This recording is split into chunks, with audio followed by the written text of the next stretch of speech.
Bienvenue sur notre chaîne Le Monde en 10 minutes. Voici les nouvelles abordées dans cette vidéo. La France et l'Allemagne pour le maintien d'un dialogue avec la Russie. Premier projet de loi de gel des avoirs communistes chinois. Interdire les scientifiques militaires chinois aux États-Unis. Iran, vente illégale de pétrole. Libération sous caution pour 2 cadres hongkongais refusés. L'Europe a longtemps maintenu une attitude de rejet à l'égard de la Russie, mais l'attitude de l'Allemagne et de la France a changé depuis le sommet États-Unis-Russie. Le 18 juin, le président français Emmanuel Macron a rencontré la chancelière allemande Angela Merkel à Berlin. Pour la sécurité et la stabilité de l'Union européenne, ils ont convenu de l'importance de maintenir le dialogue avec la Russie. Ils ont également discuté de la lutte contre le virus communiste et du sommet européen qui se tiendra la semaine prochaine. Le président Emmanuel Macron soutient l'idée que les pays européens doivent trouver une voie commune et une attitude unifiée pour traiter de la question russe. Premier projet de loi de gel des avoirs communistes chinois. Dans une récente interview accordée à la chaîne de télévision américaine OAN, la représentante américaine Ann Wagner, membre du Parti démocrate de Californie, a déclaré qu'elle faisait pression afin que le Congrès adopte la loi sur l'indemnisation des Américains lésés par le virus communiste chinois. Grâce à celle-ci, le gouvernement américain serait obligé de geler les actifs du Parti communiste chinois, PCC, aux États-Unis, en réponse à la tentative du PCC de dissimuler l'origine du nouveau coronavirus. Si cette loi était adoptée, cela constituerait une première historique, car le PCC serait tenu financièrement responsable. En plus de geler tous les avoirs du PCC aux États-Unis, il s'agirait aussi de révoquer le statut de pays en développement du PCC à l'OMC, l'Organisation mondiale du commerce, et de revoir le traitement de faveur des Nations unies à l'égard de la Chine. À cela se rajouterait l'empêchement du PCC à obtenir des prêts de développement à la Banque mondiale, ainsi que la mise en place de sanctions et de restrictions de voyage pour les membres du PCC nuisant aux intérêts américains. En 2003, une dissimulation délibérée de la part du Parti communiste chinois a provoqué une importante épidémie de SRAS. En 2005, le PCC a été contraint de signer un traité contraignant avec 195 pays. Ce traité stipule que si un pays a connaissance d'une urgence sanitaire mondiale potentielle, il doit la signaler aux organisations internationales dans les 24 heures ou très rapidement et dans le cas contraire, être tenu pour responsable de ses actions. Cependant, le Parti communiste chinois continue à dissimuler l'apparition du virus communiste chinois, violant ainsi le traité international.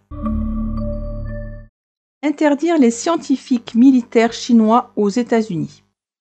Après l'interdiction d'entrer aux États-Unis des membres de haut rang du Parti communiste, 7 sénateurs fédéraux républicains ont à nouveau introduit une législation visant à interdire aux scientifiques militaires du PCC d'entrer ou de résider aux États-Unis. Selon cette proposition, ces personnes pourraient également voir leur visa en cours révoqué. Ce projet de loi, connu sous le nom de Chinese People's Liberation Army Visa Security Act, vise à interdire la délivrance de visas d'étudiants ou de chercheurs aux États-Unis pour les personnes publiquement en relation ou parrainées par les forces armées du Parti communiste. Un projet de loi similaire a été discuté pour la dernière fois au Congrès en 2019.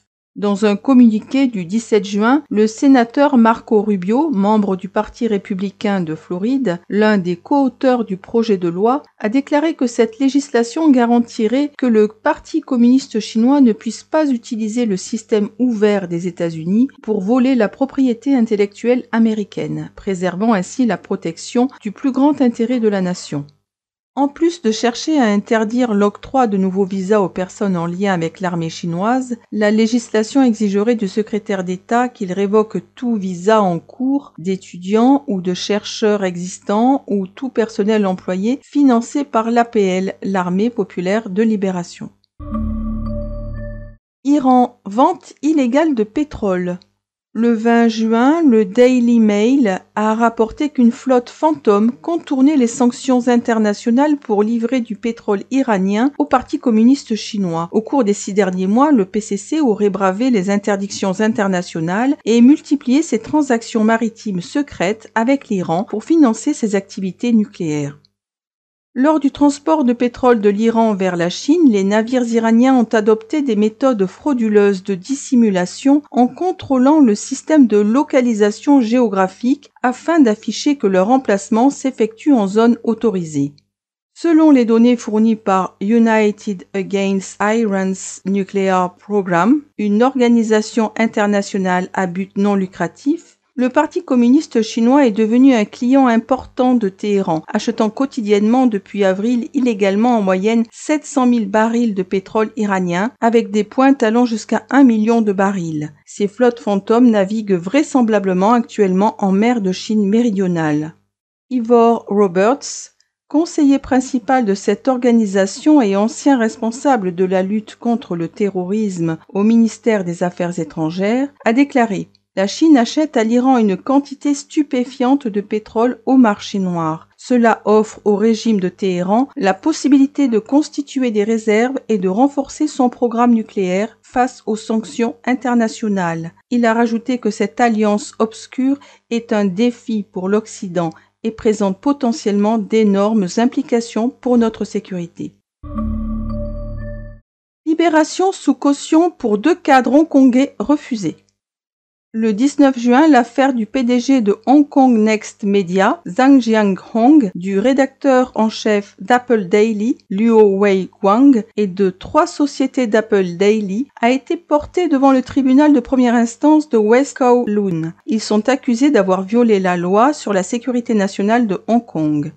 Zhang Jianhong et Luo Wei-Guang ont d'abord été emmenés dans un fourgon pénitentiaire au centre de réception de Lai Chi Kok. Devant le tribunal, ils ont tous deux demandé à être libérés sous caution, déclarant qu'ils démissionneraient de leurs fonctions au sein de Next Media Group. Zhang Jianhong a offert une caution en espèces de 3 millions de dollars et une garantie personnelle de 500 000 dollars. Il a rendu tous ses documents de voyage, s'est abstenu de contacter des hommes politiques, des fonctionnaires étrangers et de faire des déclarations publiques.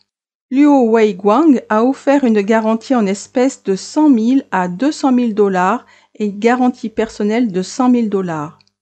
Toutefois, le juge du tribunal, Su Hui-te, juge désigné en vertu de la loi sur la sécurité nationale, a estimé qu'il n'y avait aucune raison valable de croire que les 2 hommes ne continueraient pas à commettre des actes qui mettent en danger la sécurité nationale et leur a refusé la libération sous caution. Le juge a accepté la demande de l'accusation d'ajourner l'affaire jusqu'au 13 août en attendant que la police examine la saisie de 40 ordinateurs et de 16 serveurs.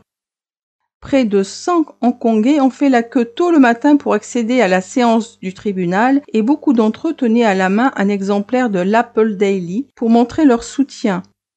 Il y avait également des banderoles à l'extérieur de la salle d'audience, protestant et scandant le slogan « Quel est le crime à rechercher la vérité ? La vérité de la presse ne peut être refusée. Libérez tous les prisonniers politiques ».